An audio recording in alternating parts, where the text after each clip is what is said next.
Hello, everyone, and welcome to another episode of The Lifting. Today's episode is being recorded on 8/4/24.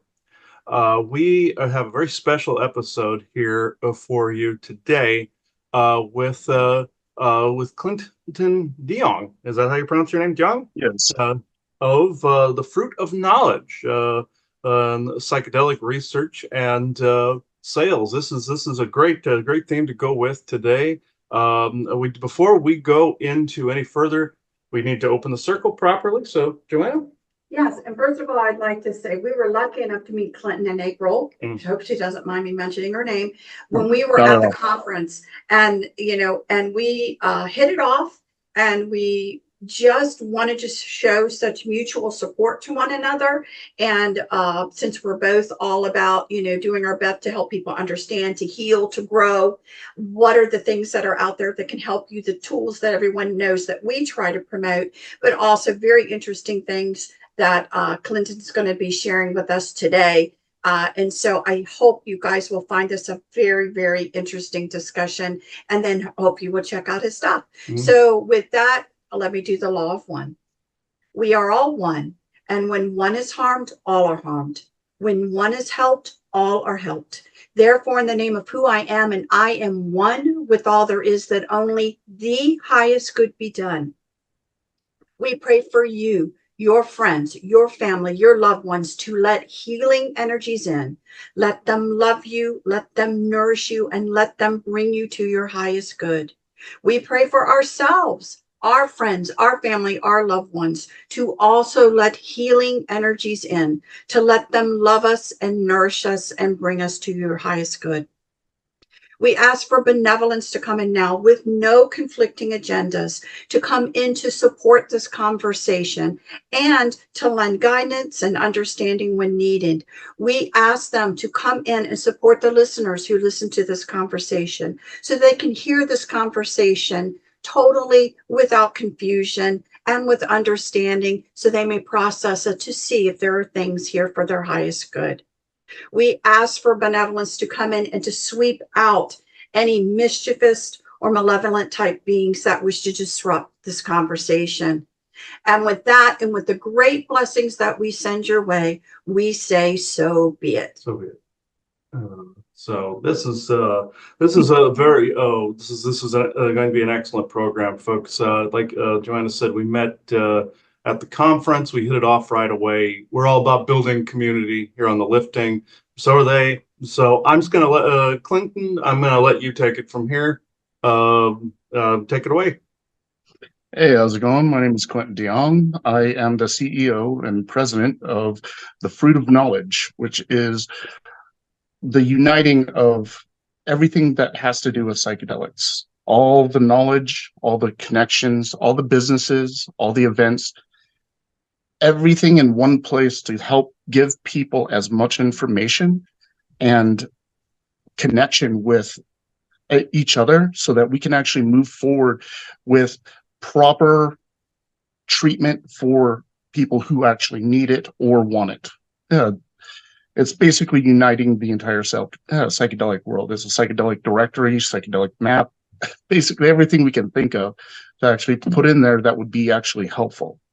And it is also a social media, because one of the biggest things that we noticed is that on all the other social medias that are out there, even if you mention the word psychedelic, they immediately want to shut you down, shun you, demonetize, all those kind of things. So we wanted to create something that we could bring all the people in who actually want to do good work and help people. And this is what we're creating. Yeah, that's excellent. And it doesn't surprise me that the government's doing that. Anything that would help, they shadow ban it. Anything that would get them to even, expand yourself, deal with your own inner junk, see other dimensions, other spaces. They don't want anything of that. They don't want anybody seeing what they're doing, anything of that, anything that needs about to be corrected about It's the coming self. along in a big way. Even the United States government, the federal government, passed a law this last year, or at the beginning of the year, the Mike Day's psychedelic treatment law. I'm butchering the name of it a little bit, but it allows active duty military and veterans to receive psychedelic treatment for their PTSD, mental illness, major depression. So we're moving in the right direction. Like Oregon and Colorado went legal for medical treatment and decriminalized the possession of psychedelics. And now we're just trying to move forward. Like here in my home state of Nevada, the the legislation, the governor and the senators here, they actually voted in for making the psychedelic medicines working group. So they're researching the proper way to actually move forward for our community here. Plus, they also know that it's going to influence the greater community of all the rest of the states here in the United States. That how do we move forward that to give the best treatment? How do we keep enough control so that we can actually make sure people aren't abusing it? Because there, believe it or not, are ways to abuse psychedelics. And also, you know how the government is. They want their pound of flesh. They want to know if they need to, they can be in control. They need taxes, those kind of things. I understand that. But I want to make sure that as we move forward, that they give enough freedom to the people so that they can experience it and move forward. So we're slowly starting to move in the right direction.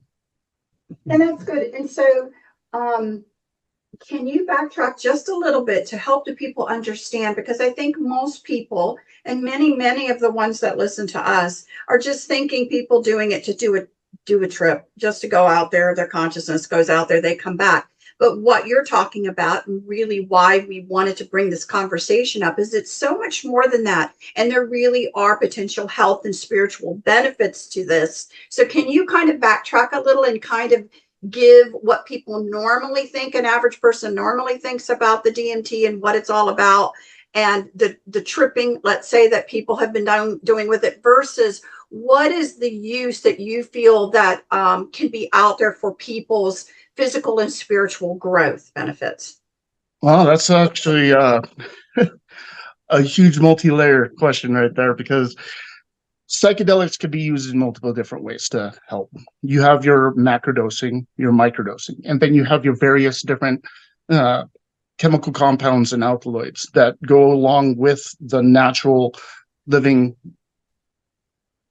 psychedelic itself. Like if you go with psilocybin or psychedelic mushrooms, you have psilocybin, you have psilocin, you have all the other chemical compounds that are in there. And they also change various on the depending on what strain and species that you're utilizing. And also how they're grown, how they're stored. You have a lot of different variables that you want to make sure you are looking into and tracking and getting the knowledge for the specific medicine that you want to take. So if you're wanting to do psychedelics to actually heal, there's a lot of different studies, and there's no process of one size fits all. Each person with their individual experiences and their body's chemistry is going to make all the difference. Plus, what's your lifestyle like? What kind of nutrients do you take? Are you a healthy eater? Are you physically fit? Are you mentally unstable, or are you mentally stable? And quite honestly, I haven't really met too many people who are truly mentally stable. But you don't want to just jump into psychedelics willy-nilly. A lot of the community that doesn't know anything about psychedelics just thinks it's another drug, that people are just using it and abusing it to get high, that it's nothing special about it. And it might, some cultures might think it is the devil's fruit or stuff like that. That's not the case at all. What we truly believe about psychedelics is that it's a tool of extreme power, don't get me wrong, but it's something that will elevate yourself or reconnect you with yourself and nature, your community, everything. It helps reunite you. And that's the way you want to approach it. Now, when I said earlier that there are ways to abuse it, is when you don't do your due diligence and do the research to actually see what your compound is. Are you taking psilocybin? Are you taking DMT? Are you doing ayahuasca? Are you doing acid? Are you doing peyote or those different kind of compounds? What are you trying to do? What is it going to be helping you? Are you doing depression? Are you doing PTSD work because of your past traumas? You have to take all those things into account, not just, I'm really fucked up and I've lost at my wits' end and I'm just going to take this because people said that it's good. That's not how you want to do it. Now, the greater community thinks that you're just getting high. It's not true to a point because you are going to be changing your different chemical compounds and your brainwaves. If you're just taking psychedelics to the point where you want to escape from your current reality, that's escapism, and that's the wrong way to do it. It's still going to have some benefit. The psychedelics are going to show, but you're also taking risks where if you haven't learned how to properly do it, you haven't slowly stepped up to see what your tolerance is, how it's going to experience with that specific compound, and you haven't actually taken the different risk factors into consideration, like, okay, am I doing it in public? Am I doing it by myself? Does anyone know what I'm doing? Should I actually have a trip sitter? Those kind of things. You want to make sure that you're doing. Am I on any other kind of medication that could have any cross interaction and adverse effects, like SSRIs? They can heighten the effect negatively. So those are the things. Are you drinking heavily? Are you taking other illegal drugs, cocaine, meth, all those things? You want to make sure that if you're doing it for healing, first, let's work on getting everything set up for you. You learn, you study, you get ready to practice. Then you actually get help to actually move forward. So you can start learning the different directions of where it's going to take you, how your experience is going to be at that certain amount of level. Don't ever just take a bunch of mushrooms and basically, I heard this in the movie, thinking like you can box and jump in the ring with Ali and get the knock the fuck out kind of thing. You don't want to do that kind of thing. It lowers the safety for you and for the people around you, just in case. You hear a lot of these horror stories of people taking a lot of psychedelics and they're running in the road or you're doing this. It's because they're doing it in a fashion of they're already mentally unwell, but they haven't taken the authority for themselves to actually, or responsibility to actually do it right, and acknowledging that they want to heal and seek out help to do so in these manners, not studying, not doing all the preemptive work. So there are a lot of things you want to look into doing stuff. And do note, psychedelics will not save you. They will not save you. A lot of these new age psychedelic users are saying psychedelics are the be all to end all. That is not true. And this is coming from an individual who I knew nothing about. I was trying to use psychedelics to save myself, and I did everything wrong in the book. So basically, I'm letting you know from experience. So yeah, there's a lot to it, but the healing potential that can help you bring you back or experience life again is exponentially greater than without them, in my opinion, because I was someone who had extreme PTSD. I'm a United States Marine Corps, 100% disabled combat veteran. I've been in a lot of situations where are not pleasant. I've tried to commit suicide multiple times. I've been in and out of jail after the military, homeless, I think like 7 times.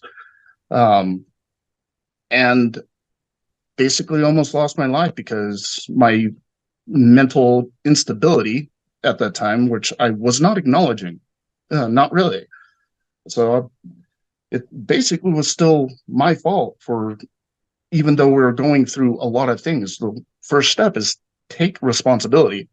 And I almost killed my stepdaughter while trying to stop an attacker who was already attacking me, her ex-husband, at my own home. That's the whole story that was actually published to show people the different areas. And on those, I was never on psychedelics. That was medical induced bipolar schizophrenia on different chemical compounds and drugs that I received from the VA hospital, and being addicted to other drugs like cocaine and everything at the same time. So, which stopped me from actually taking psychedelics. And it wasn't until afterwards I got the proper help and the treatment from the court systems and knowing what I actually need to do to start healing that I was properly using psychedelics, nutrition, uh, therapy, all those different other outsourced portions to actually put it into one program to move forward to get healed. Now I don't have any PTSD, no bipolar, no schizophrenia, no multiple personality disorder, and it was in due to the help of psychedelics used properly, but because I made sure I took responsibility for myself to actually move forward to do what I needed to do all the studies, do everything like that. So if you want to do it, go to the Fruit of Knowledge. That's what the community is for. Find all the information, do your due diligence, read as much as you can, invite as much information.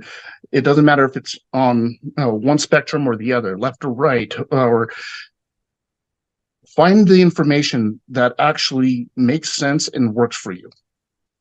That's interesting. I was going to say that, yeah, most people that I know of, either comes to things like psychedelics or even energy work, any of these different spectrums. There's always a fork and light socket moment. I always call that because it's like, or penny in the light socket moment. Whereas you have to experience the thing in order to make course corrections, in order to actually come out of it on top, like you did with psychedelics, and also coming out of the Marine Corps with the PTSD, any form of those types of things. Energy workers, I'm always, maybe I'm up their butt more than I should be, trying to get them straight and like channeling areas and stuff like that. But it's similar. Whereas, I see people get into the energy work area and then they go through holy hell, going through negative cycles and things like that. It's like, okay, what did you do in this area? Did you not take responsibility for discernment in this area, et cetera, et cetera? Did you not critically think through this at some point? And I say this to people in my sessions. I say this to people on shows all the time, and it's a very similar thread in that area. And I find this fascinating. How I know per this conversation you wanted to go into the whole DMT drip, and you actually said something to me that I had not considered when you said it at the conference. And I Yes. got validation to this. Whereas, I have this constant flow of going on and downloads and things of that nature. Of course, some friends of mine nicknamed me Rain Man for that reason because I'm always seeing patterns. So it's like it's somebody that's in that state seeing the same patterns, but they don't know how to control it. So I learned how to control it via both intuition and logic. That's critical thinking. I managed to control that environment. What you said was what I felt you were intuiting was you felt that I had a constant DMT drip after I had a near death experience. So some people on our show don't know this part. When I was hurt back in 2009, I had a near death experience. I did do channeling and stuff before then, but it was sporadic. It was not solid. It was slightly erratic before then. I did mediumship works and stuff like that, but it wasn't the same. It was only isolated times. This, when I got hurt, I was clinically dead for 1 hour, and where even the firemen had the sheet over me, everything. I was in another realm with guides and other people on the other side for a 2 week period. Would be there roughly. I remember bits and pieces, but it added up to 2 week time frame, like how we would experience time in that way. I know it was different there, but how we would perceive it, it was 2 weeks. Came back, and it was an immense amount of pain, and all this was from my accident. My finger was on backwards when I went to shake some the fireman's hand, all this other stuff. And I was in the hospital a month, went through holy hell afterwards from multiple different reasons we don't need to go into. But after that, I noticed that certain abilities that I'd already possessed from the time I was a child kicked into high gear.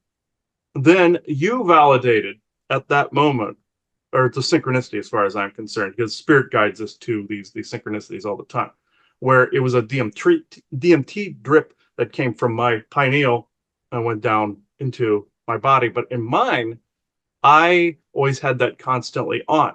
You also specified everybody has a way to dial it back. And when you spoke that to me, it usually takes two or more people to validate a concept like that. I was literally able to find my dial after that and dial it back like turning a valve off and on. So I gained at least somewhat of a control over that portion of it because of that. Yeah. Let's put it into perspective on my experience with psychedelics and DMT. Okay. I never did any kind of drugs until I was 33 years old, when I was basically at my wit's end. And I did all the research on the different psychedelics I wanted to do before I even tried anything for months and months. And basically, I finally decided, you know what? I am beyond repair. My life's basically going to be over here soon for the most part, either by myself or some stupid action that I do. So I'm like, all right, if that's the case, I want that one. I want the most powerful psychedelic known to man. And I went with DMT. And what I experienced was the most life-changing experience known to my own personal realm. And never got another experience like that again, where DMT use, when you're using smokable, injectable, which I don't suggest, I'm just giving you suggestions of or what are treatments out there. Clinics and everything are doing these kind of researches. And also ayahuasca, that's the main compound that's in there is ingestible DMT that uses MEOIs. So that it is allowed to be ingestible.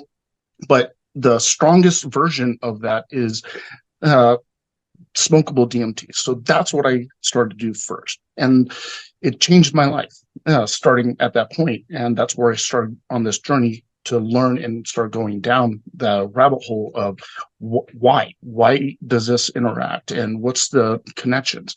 So I read all these other researches, papers, and try to go find what is going on. And then I come to find out that your body naturally makes DMT. They've finally figured out, I believe, 100% sure that it is produced in the brain and other organs like your lungs. Don't quote me on that. But that's what they actually say, is that it's also in your lungs for secretion, but also your pineal gland. And what a lot of the times that happens is that it will activate at near-death experiences, either to change your perspective, so it kind of saves your consciousness from the pain and trauma of that current experience. And also, one of my working theories, which is that your pineal gland, for a lot of these individuals who have their different insights or powers or all those, I have no personal experience with all those, so I can't actually say for sure. So it's just a working theory on what it does, is that your intuition, when you go through these experiences, it heightens the DMT release, or it allows you to it actually stops functioning correctly, where it's only supposed to be doing it when you're at near death or while you're sleeping, those kind of things. That's what probably helps increase levels of visions or dreams. Or when you're in deep meditation, you're able to focus your body even more in your oxygen levels, and it starts to secrete there, where you get that exponential out-of-body experiences from DMT. And what I believe is that a lot of people that go through these situations, their switch basically gets stuck halfway on. or slightly on, and they don't know what's happening to them, and they don't realize that, hey, I can turn it off or increase it up. And that's something I want to help people understand and treat, is you can probably do this more with the understanding, breath work, and also uh, proper nutrition, working out, and getting help from outside sources and everything to train yourself to reorientate your body. Not 100% proven, but that is from my experiences with talking with multiple people, experiences myself, their experiences, just putting the pieces together. So it'd be cool to actually find out solid evidence on it here in the future. If we can get research or those kind of things done and be able to read the actual levels of DMT in people who are going through those like experiences at that time, if they're doing a session, to see if the DMT levels in your body are actually increasing or decreasing. I would love to find actual hard evidence and numbers on that. But yeah, that's kind of my theory for the most Yeah, part, because that's I don't have I feel full that that's true. hard My evidence. intuition says that that is absolutely true. The reason they're not allowing evidence is they don't want people to actually use the scientific method to find these things. A lot of the And it's people also blocking it. extremely probably going to be expensive, because you got to go through blood work, different readers, all those kind of things. If we had a community who could help donate money to it, or we had some wealthy benefactors that wanted to pay for research into it, maybe that'd be something. But that's not somewhere we're fully at right now. Or maybe someone just hasn't suggested it to the point. So who knows? Yeah, Maybe I here in the feel future. So one of the big issues here, again, when we talk about some of the issues, again, that you were experiencing personally that led you to this, and or so many other people out there that are having post-traumatic stress related illnesses and different things, is what I personally believe. It's what we talk about on the lifting, the concerted effort that comes about in many different ways to kind of separate you from yourself, to almost put you in a very numb, non-existent, can't feel myself, can't, do anything kind of situation.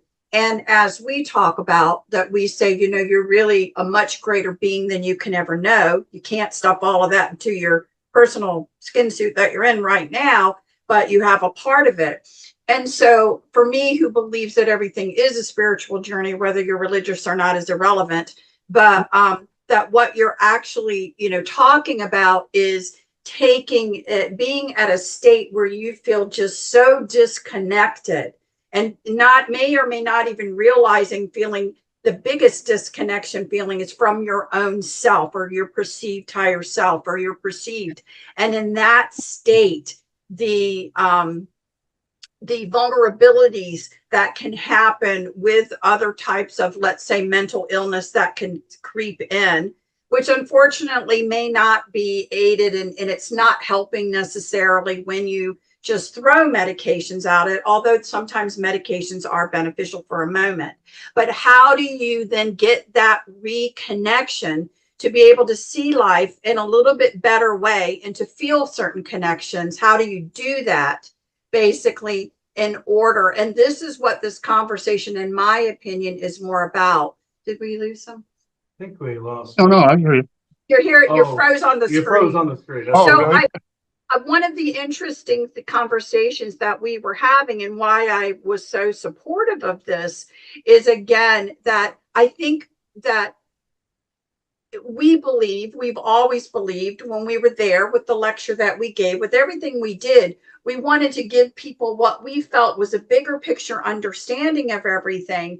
And, readily we say, with everything going on, splitting of the self is, a tactic that is being used in many different ways. Sometimes it happens naturally through just traumatic events, but all of that is helping. And unfortunately, right now, everyone should be able to look around and not feel very supported on trying to put that self, that whole back together, that you're not really seeing a lot of it. So, and again, I'm thrilled to hear what the VA and different ones are trying to do now to try and again, this isn't a religious binding. This is literally a recognition of trying to put someone back together, reground them, reconnect them.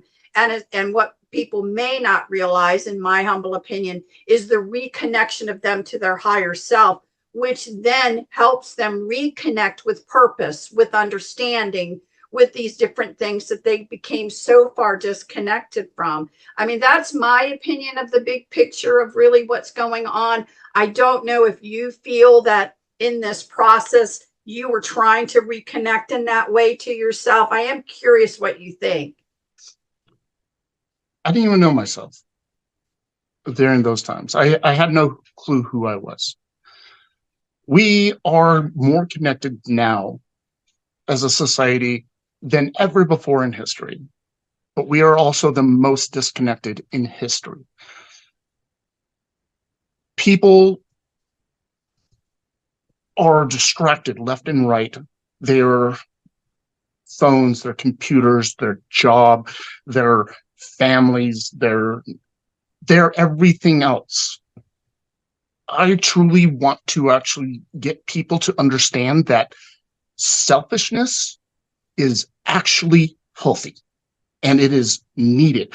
Most of the people, and let me put that in perspective, is everyone is their focus, their consciousness, their spirituality, their responsibility is everywhere else. They're like, oh, okay, I have to take care of my family. I have to take care of this.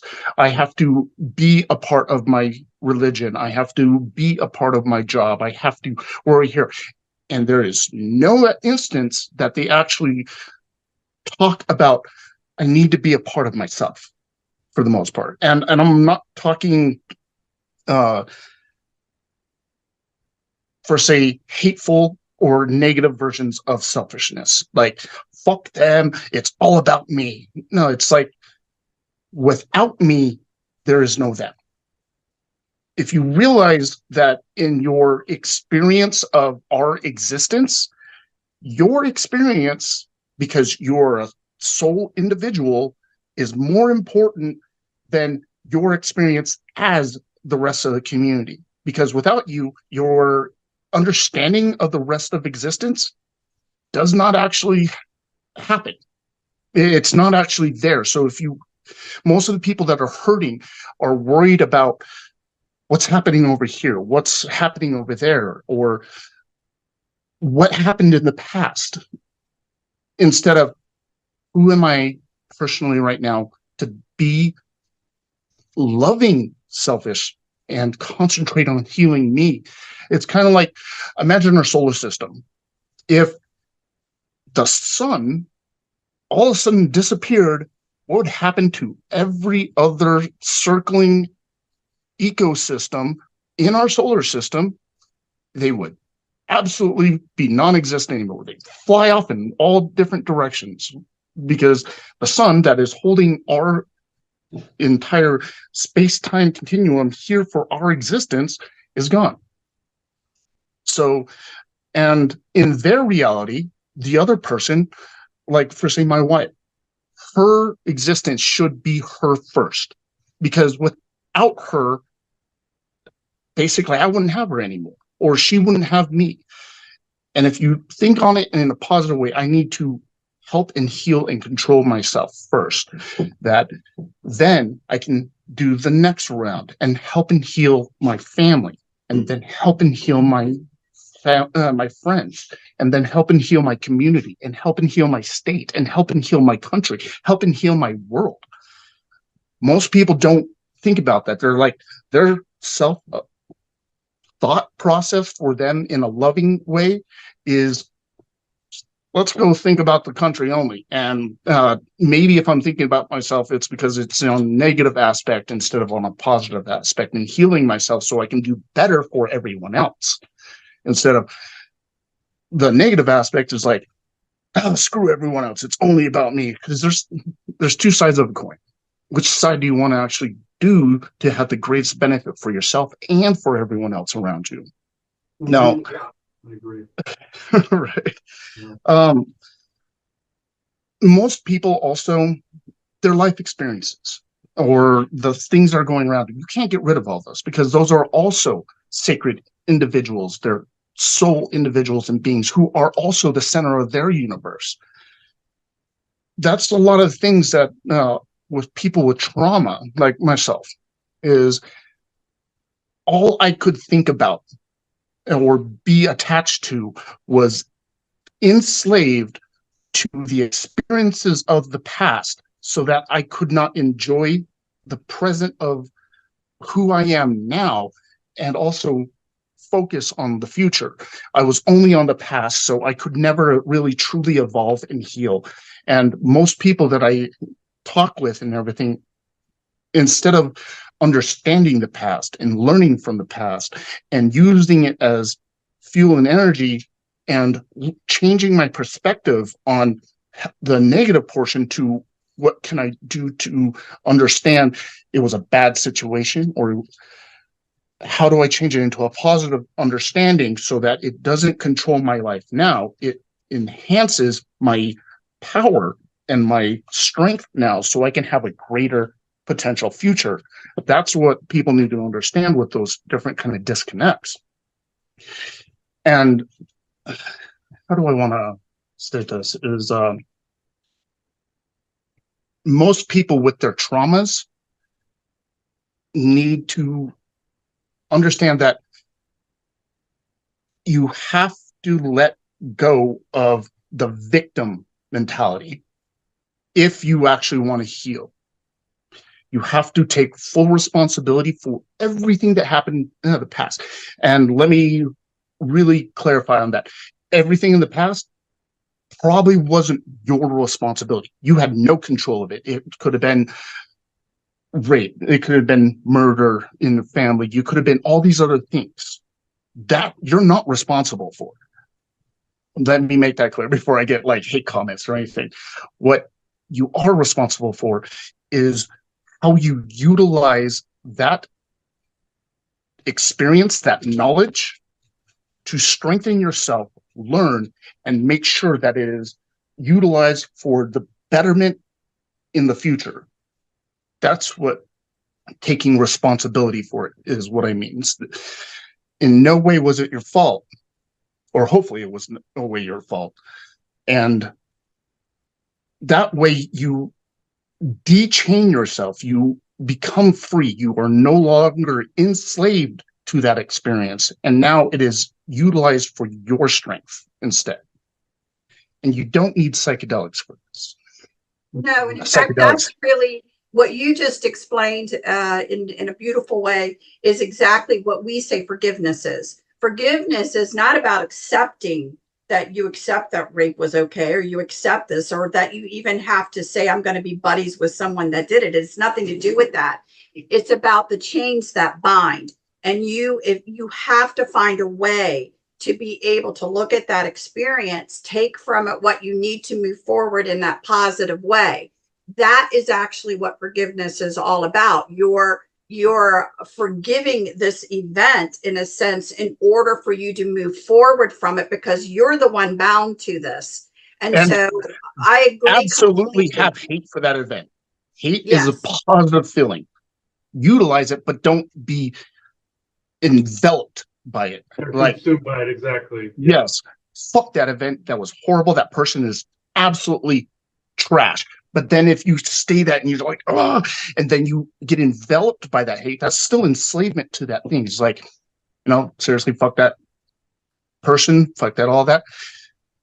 But I'm going to make sure that, per se, I'm going to use it to make sure, calculate, okay, never put myself in that situation again, make sure I can help other people if I see it, that I can go ahead and bring it to light so that it's not happening to them or move forward. And those kind of things, those are different perspective changes so that you can actually move forward. And like I was saying, you don't need DMT, you don't need any psychedelics for this kind of thing to break those walls. But a lot of times, human nature doesn't allow you to break that experience because you're so ingrained of it was too traumatic. It was still in control of me, all this kind of stuff. And that's what psychedelics will help you do, is force you to see and experience sometimes those past experiences, to force you through it to come to the present. And a lot of the times, if you're going to use psychedelics, especially if you have those kind of traumas, they could be way too overwhelming. But that's where the proper treatment or the help and the guidance, because if you use psychedelics wrongly, you could actually have a mental psychedelic trauma from current state. So now you just compounded the experience if you use it wrong. Exactly. And what you just said, you explained beautifully, that victimhood mentality that needs to be broken down. Not that Free anything, yourself but from it, you right. just explained it beautifully. That's what we're talking about. That mental going around in circles with it, victimhood mentality of your own mind, that needs to be broken down and released, basically, so that you can move forward. So I love it. And the other thing that I really loved about our conversations that we were having is just like what we talk about with our products. We hope 150 years from now, in some folk museum, Right. some of the things that we created to try and give a good environment for protection and everything, to provide more of a space to, learn and grow in. We hope to, maybe 150 years from now, it will show up in one of those museums, because everyone, humanity's moved forward. They're better with their intention and their spirituality, and those tools weren't needed anymore because they gave us the space to grow in, and now we don't need them 150 years from now. What I loved about our conversation was the fact that that's how you viewed these kinds of drugs. Not as necessarily the goal is to utilize them for a moment and then hopefully grow and not need some of it anymore. That's kind of like what my protocol is the Morningstar protocol. It helps people understand how, if you have addictions or you have traumas, that this will help you move past this section, where it's a full 15 course, and the full protocol as deeply as I can. It's going to be a living organism, and as science comes out and brings more information, we'll change it so it's more efficient at helping with treatment. It's called the Morningstar Protocol. If you want to find it, it's going to be on the Fruit of Knowledge. I'll also be posting it online. It's a decade of work and research on my own personal experiences, other people around me, and then the different sciences left and right. And it's a full holistic knowing that it's not psychedelics that are going to save you. It's you who are going to save you. There are no heroes. You are your own hero, and you are your own salvation. Take responsibility and the strength back so you can do it yourself. It basically goes with, if you want to use psychedelics, you use the psychedelic proper, you go through the research and the information of the chemical compound you're going to be using, search out for proper help in your local area or greater area, whichever is going to be more efficient, and make sure the individual is actually knowledgeable and trained in the experience. Don't find your best friend's cousin down the road who took 2 DMT trips and thinks now he's an expert. Before I started helping other individuals with DMT, even going outwards, I studied as many different ceremonies and indigenous cultures, Filipino shamans down in the Amazon, how they do, what their view is and everything. That doesn't mean I have to believe their view.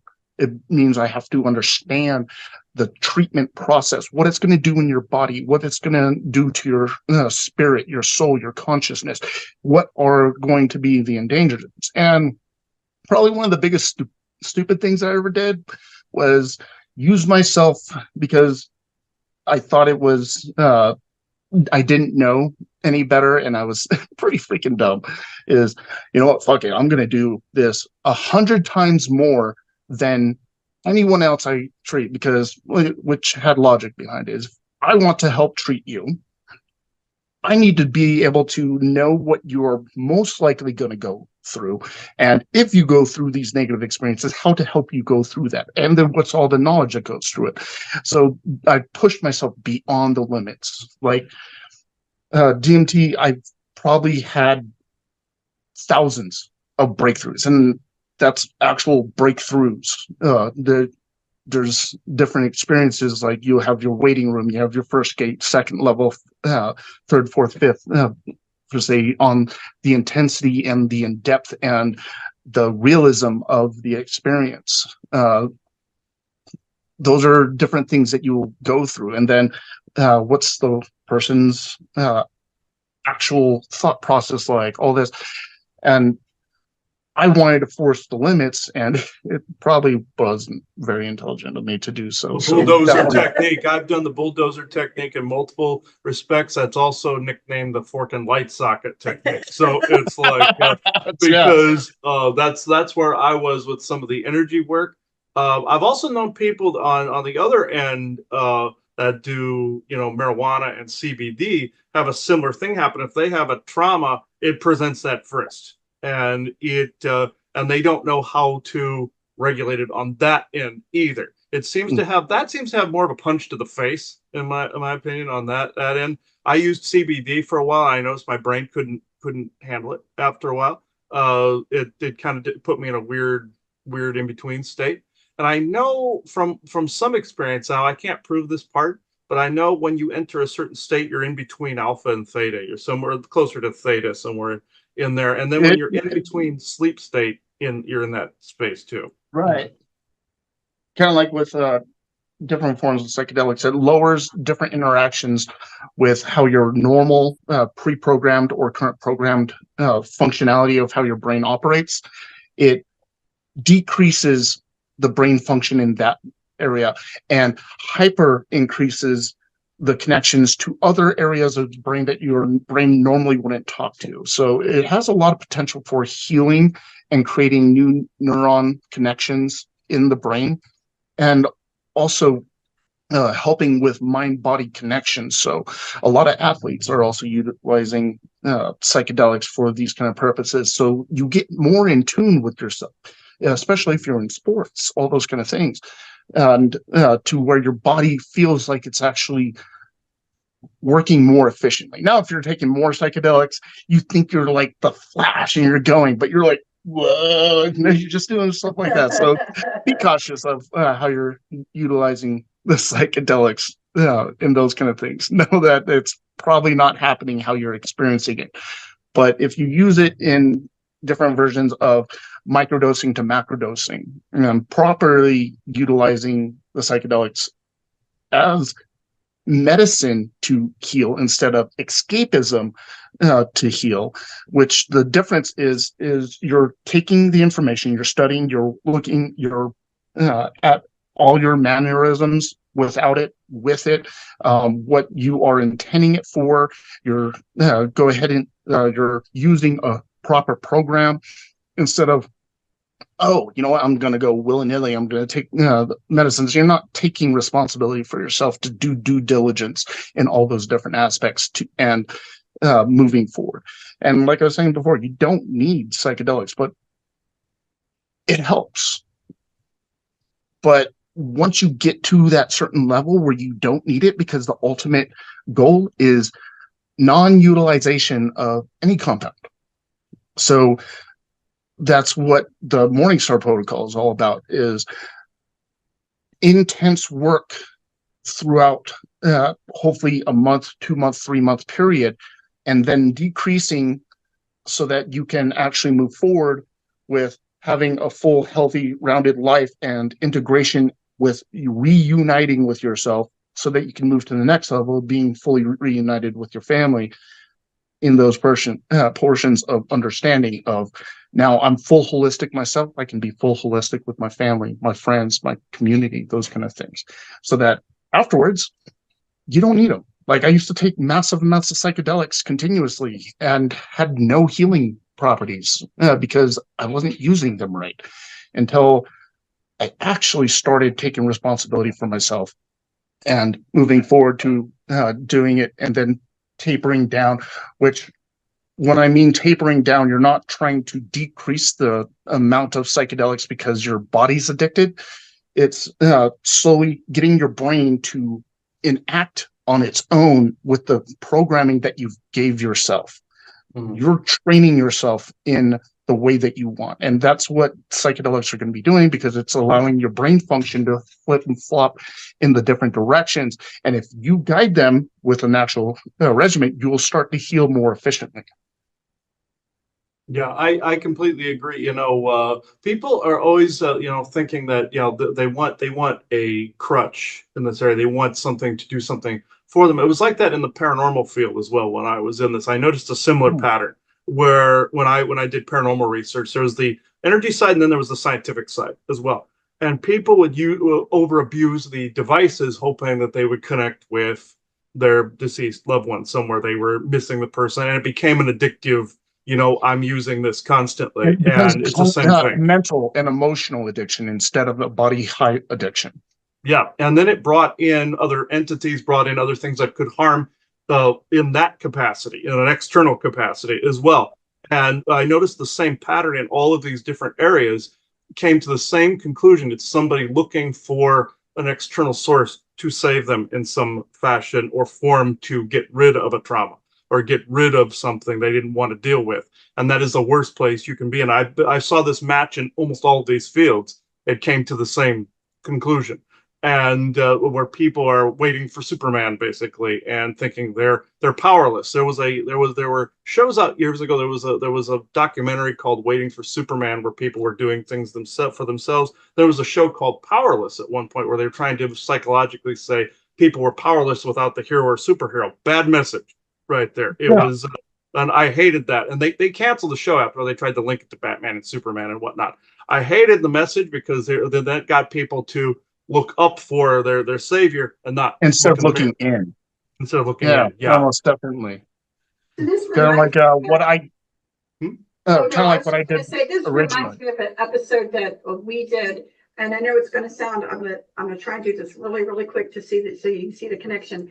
Where we did an episode, we were trying to talk about the ego. So again, most people think, oh, you got a big ego, walking through the door, you think you're great or whatever. But what we were talking about again is when your spirit comes into your body and connects to the body, there's also the bodily function of having an ego. And an ego is going to be that self-protection mechanism that keeps you, hopefully, from thinking you can win that fight with the lion, right? Or that, you know what I mean, you won't jump off the highest place thinking, you can fly or you can survive it. That there is a mechanism in the body that is supposed to be their ego that basically keeps you in a safe mode. Now, what's been happening over the years, unfortunately, is it's been more of the ego being out of control, where fear and where paranoia and fear and all of this external stimulus, including things like post-traumatic stress or whatever, can actually tip the scales. And especially if you feel disconnected in your spiritual side, where the ego now is running the show.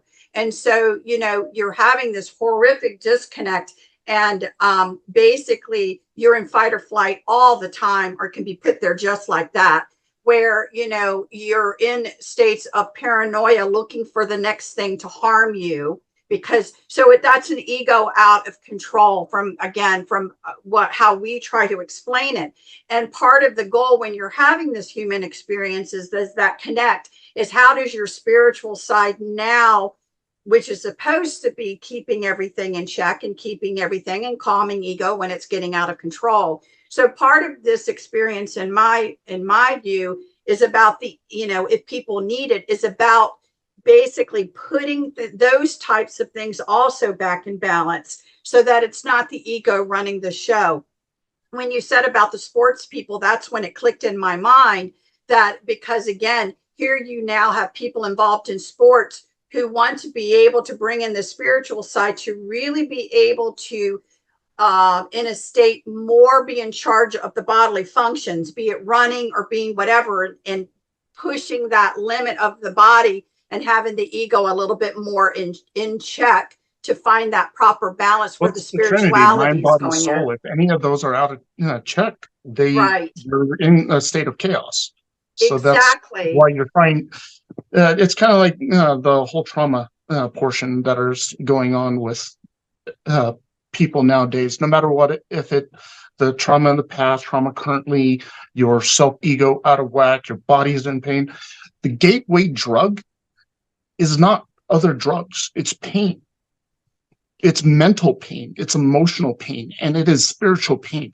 People are trying to do crazier, stupider things out there physically because it helps disconnect them from the pain that they're suffering somewhere in their body, their mind, their soul. Or they're taking drugs and other chemical compounds, no matter if it's psychedelics or if it's cocaine, meth, or pharmaceuticals, to disconnect from some sort of pain instead of actually figuring out how to properly fix or heal or strengthen from those different areas of the pain and utilizing it instead. The pain that we are individually suffering from, and then outwards, it radiates like the sun. As light flies out from the sun, the heat, the radiation, all that kind of stuff, it affects how it happens. If the sun's in its normal flux and it's going properly, we get great weather, we get all this. But if you get a solar flare because you're overwhelmed or something like that, we could get knocked out like what was it, 19 somethings or 1800, where it knocked out all the power lines just because of the sun could have destroyed its next level of connection with how it's going, which is our family or friends or anything like that. If we're not taking control and healing ourselves, we are utilizing the pain to find something else to disconnect from, disassociate, and move forward. And so that's the portion where I believe psychedelics could be a negative, and that's what I did myself, is I found so much beauty in just using psychedelics continuously and not allowing my brain or my soul to actually integrate the experience. So if you're using psychedelics just to get disassociated from present reality or how you're feeling, instead of actually working on how you're feeling, you're just like, I don't even want to deal with it, let's go over here and take a bunch of psychedelics or anything. That's the wrong way to do it. That's full on disassociation from what you experience, what the pain is and everything. So you're not dealing with anything, you're not healing, and you're just using anything to numb the pain, to not know the pain's there or anything like that. Because if you're using psychedelics, you're using it to you just want to go party with it. And don't get me wrong, psychedelics are freaking amazing for enhancing the beauty of existence. You're connecting with nature, just connecting with other individuals, enhancing music or a show or a movie. It enhances it exponentially, and you get almost this otherworldly effect where you're sometimes in the movie or the music is radiating through every cell of your body. But if you're using it on one aspect, hey, I want to just experience that because my main base reality is hell and I don't want to do it, that's wrong. But if you're using it and you're healing, and then you also use the psychedelics every now and then to experience a heightened level of those kind of things, it's like, hey, why not take psychedelics and watch a movie? Because it makes it like, oh, wow, it's such a different kind of experience. Hey, that's cool. But if you're doing it continuously nonstop, like I used to, yeah, that's something where you're not associating with yourself or your environment or everything like that and actually dealing with pain. The pain will never actually go away until you actually face it. Yeah, that's how people get also addicted to alcohol or other drugs or anything like Exactly. that, or EVP addiction, like with the paranormal field. Like I said before, that's an actual classified label they've put on that aspect of the paranormal field too. People that do this kind of research, so they've linked it to that same area of the brain that deals with trauma, pain, and addiction as well. So that some people that have gotten into the sciences of this. So Joanna, I think this is actually a perfect portion Yeah, to that's go what I into was the thinking too. Let's see that. into if you don't mind, Clint, unless you want to add something else, we can go into the channel portion of this. Tell the just want to tell everyone out there who's going to watch this and everything, you can heal, and the pain that you suffered is not you. It was an experience. And do know this, it did happen, but it's not happening now. It's not real anymore. It's a thought. It only exists in your mind, your body, and your soul now. You have 100% the ability and the control to dominate anything in your thought process in your mind. It might take a lot more help and a lot more of this, but it does not control you anymore. Find the help you need. If it's psychedelics, find proper treatment. If it's medical mainstream, find it there, or use a combination of the both. You're not a victim. You are powerful, and we'll try to do everything we can to help and support you. I agree. People remain in that space, and basically, using it for the wrong reasons to cover a trauma, and that's not a good place to be. Yeah, I'm starting to get this. When I get this wobbly type feeling, that usually means I got to go into the channel portion. That's why I was pushing it along a little bit. It's a sense of urgency when it pops up like that. It's more of an intuitive sense of urgency. So actually, let's see who is going to actually do the talking today. Mhm. Of course you would be, Isaac. Okay. So when we were at the conference, when I brought the communication art edifice with me, that's the being that usually uses that to speak to me on a telepathic level is who is doing the channel today. So I figured it would be him. He does the majority of them anyway. So some people say he's like my guide, but these are physical beings that exist. Some are physical anyway.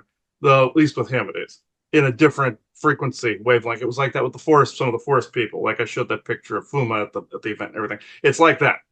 So where they're just in a different space in between spaces, essentially. So they could be walking right next to you, and you wouldn't really know it. So let's see here. Yes, I know you'll keep it quick. All right, let's see. All right. See, I have the ability to go in and out of the state quickly. That's why people have accused me of being a fraud sometimes, because I do it fast.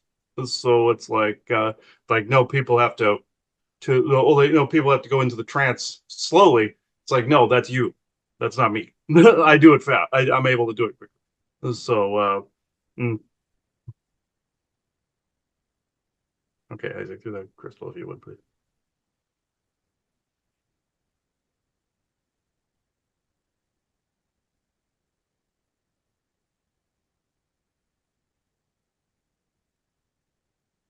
Yes, this is a very interesting conversation. You could say this is spirit inspired, but he also calls it synchronistic. Coming together with people, or synchronistic communications, or unity in that particular way, where things just flow and work out, and you're in the places that you need to be at the time you need to. In this conversation, he was meant to hear this conversation and run into you guys at the conference. This is actually very interesting because of the fact not only did you go from a warrior background to this background that you currently are in, he has a very similar thing, but within his genetics, genetic history, SSP, any of those types of traumatic areas. What you said about, yes, it happened, but it is now a thought, and a thought keeps it within your present moment, blocking also any positive present moment that could be there for you. It's all coexisting at once, for sure. All time does this, but at the same time, no pun intended in this, no confusion intended. Whereas that thought, even if something is trying to psionically abuse that thought, the reason they can do this is because you have not let go of that thought. You have not put it in the time frame in which it needs to reside. You have not dealt with this and not integrated what you need to integrate. As horrible as something is, yes, like you said, hate in that area is powerful. You would be weird, or in not a necessarily good way, if you did not remain in touch with that raw emotion. The New Age community, or New Agers, like to say, separate from this. That's the worst thing you can do, because it is a form of keeping that wheel turning, you see, and not dealing with things as they come around. And people then blame this on a karmic event, when in fact they are the ones subconsciously creating this orbiting moon or cycle. There is overage out there of energies that can do these things, of course. There's negativity, of course, that's external. But at the same time, these sources see more of a means to manipulate. If you remain in that cycle, you're not doing your due diligence, or as he says, not conducting your own audit of self. So this is a wonderful communication. I and who I deal with in this benevolence do support this conversation, because the DMT, this was true. He was meant to hear this, to be able. He's never been able to completely dial this back since the accident, and others have also spoken to him about the same, and they have then come into a quandary as to how to resolve this. So therefore, also, there are soul histories there between all of you here and myself. I will not go into that unless that's permitted, but at the same time, this conversation was warranted. I wasn't going to rattle on for a while if you two have any questions for myself. Not at all, actually. Well, So I do. So what I want to know, Isaac, is that, we've been talking about it, with who do you feel would be a type of person that probably should give Clint's work a look? I mean, who do you feel is a good one? There are people that come to my mind, and I'll bring out a few. I think one of the big issues that's coming now with people that were around are people that believe they had SSP experiences. Mhm. I don't know what you think about them, because to me that's a complicated topic. But what do you think about the types of people that maybe want to give this a look? Ironically, those are the last people That's what I that was thinking. should actually use psychedelics, because it will always again cycle back around to that point in time. Now, once they have come to terms with this, and you've seen others around you, even at the convention, that have brought up this pain. Yes, are they doing this to inform out of a place of benevolence? Absolutely, and it's fully supported. But once that has been accomplished, getting to that next stage of that retrospection, that inner work, shadow work, is absolutely vital before you've hit the psychedelic level. Once you've hit at least most of that balance, you can take it the rest of the way, heal, and you are able to balance. Now, like you said, Clint, it's not for everyone. And some people, it's just not their thing. And that is fully supported. But the last people that should do it is if somebody that literally has become that ball of that trauma. Now, the same goes for any of the other drugs or any other paranormal uses of what was mentioned. Now, the people that should, and I shouldn't say should, that is a wrong choice of words. It is more applicable for them to use it. It is more compatible. Is those that have, yes, there is some trauma there, but then that trauma can then spread and make a pendulum swing. When you have gotten to that stable place on your own, and you are wanting to balance your energy, balance your life, balance the any of the aspects of life, not the traumatic ones, not trying to escape. Escapism is wrong. Most, and I will say, and this is not to be insulting to those SSP people out there, most of the SSP people that are currently in existence are trapped in escapism. Escapism is the worst place you can be. So the opposite of that, like what you were saying, Clint. So this is where I'm at. Most of what I would have said has already been said. And so that and the alpha theta wavelength, like what he was saying, there have been scientific studies in that area, whereas people channel or people do psychic activity. The same goes with the psychedelics, but you're right. The resources for the regular people have not been there. They have been withheld. But I will say this is opening up. I can honestly say this area of study is opening up. There are people out there that are currently conducting it, but it is in secret. It is closeted at the moment.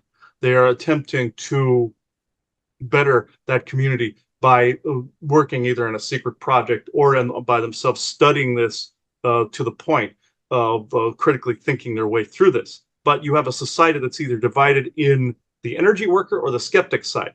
You must marry the intuitive and the logical together to be able to bring this out. Scientific method is paramount in bringing this out to the masses. And he would think it's just the energy side.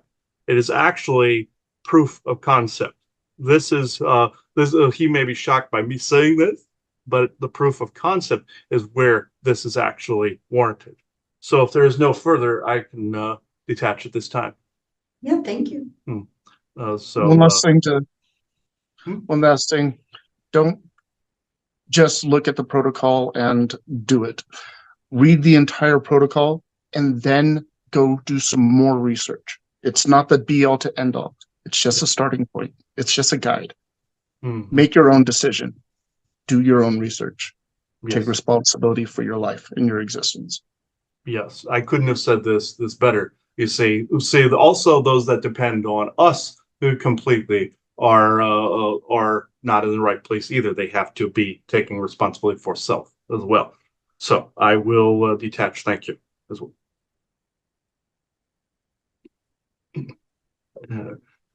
All right. The reason I keep the eyes shut during that time, people have asked me about this, is because the visuals provide too many distractions and the brain opens up more and there's too much input. So that's the reason I do that. Same thing when I do my vision journeys. Yeah, any Eyes channeler open, does that. You enjoy the existence of the now. Eyes closed, you enjoy the existence of the teleportation within. Exactly. I couldn't have worded that better. That's actually, I like that phrase. Actually, that's awesome. We really thoroughly enjoyed having you on today. This was absolutely fantastic. I had a fucking blast.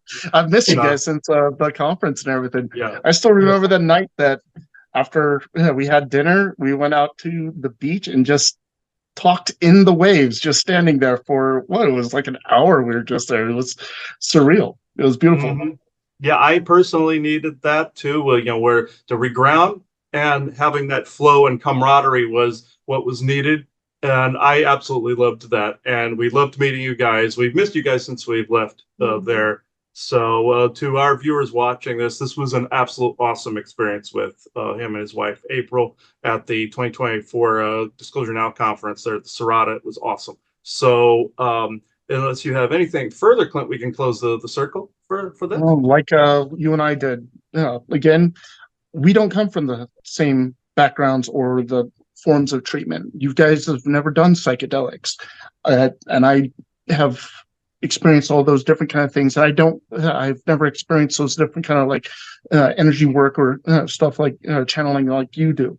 But even though we didn't have the same viewpoints on those different aspects, we've built a foundation on what we could agree on, the positive foundation. And then we discussed the different aspects of what we don't agree on.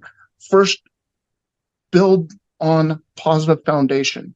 Find what you agree on, people, and then move forward. Stop only viewing what's negative against each other. If you only view on the things that divide us, you will never see what could possibly connect us and unite us. Yeah, I love that. It's normally I'm a bulldozer, but I've been put into the role of bridge builder at this particular point. Also agreeing to disagree, is also another way to bring this about. I couldn't have said that better better myself, Clint. So at this point, we can take the show out. If you have anything else to add, Joy? No, I hope everybody enjoyed it. I hope that you go visit his site. I definitely think it's worth a look at.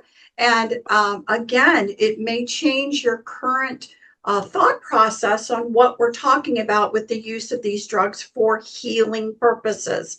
So again, please go check out Clint's site, and you may know someone who may have value of it. And again, it's all about that inner work. You can't escape it. You're going to have to do this for yourself. So with that, great blessings to everyone out there. And likewise. And the site is not just about psychedelics. There's other forms of healing, like massage therapy or physical therapy or energy work. It's all forms of healing and everything. So you can visit the site at www.thefruitofknowledge.com. And it is a subscription-based site because we help build up the community, and we're going to be helping all of our partners, as well as donating to nonprofits, foundations, research centers, and everything for mental health, psychedelic treatment, and just different forms of traumas that we feel that the community chooses to actually engage with, and we'll donate money for there. So if you're interested in joining the community, please use the discount code THELIFTING, and that will help give Chris and this lovely channel actually more funding, because we'll share funding with them. You will get a 10% discount, and we'll set aside 10% to go to divvy it out to 3 to 5 different nonprofits or different organizations and foundations are going to be helping in those sectors. So your money would not just be coming to us, it's going to be going out to the community for healing and better work. And connect. If you have any kind of information, share it, join your community. Let's build, let's grow, let's actually create together. Yes, and I want to thank you, Clint, for taking the time to actually make that code for the site. That's awesome. Everybody, I'm putting the links below in the description so you can go straight to his site. And this is where I will take it out. I now am closing the circle within true benevolence. No conflicting agendas as of this moment in time. We want to thank Clinton for being on here. I want to thank everybody for watching. So bye-bye now. Thank you. Thank you all.